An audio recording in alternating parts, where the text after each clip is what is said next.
Colline, 18 ans, est un grand espoir de l'escrime.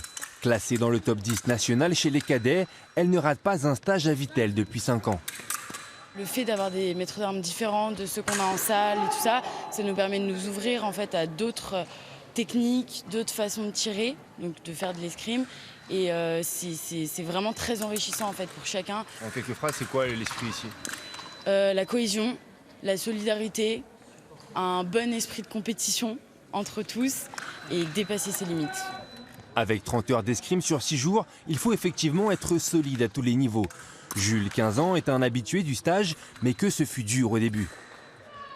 Le matin, quand tu te lèves, tu dois aller faire un footing à 7h45. Déjà, tu dois puiser dans tes propres ressources.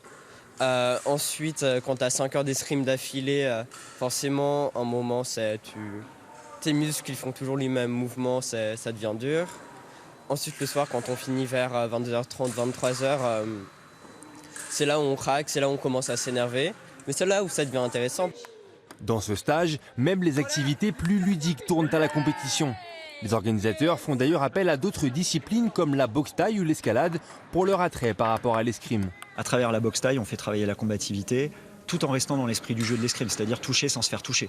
À travers l'escalade, on va travailler la poussée de la jambe qui est très importante chez nous. Et très souvent, quand on fait de l'escalade et qu'on commence, on a tendance à beaucoup tirer sur les bras. Donc voilà, là, on fait travailler des efforts musculaires qui sont indispensables à nos sports, à notre discipline, et aussi un état d'esprit qui est propre à notre discipline.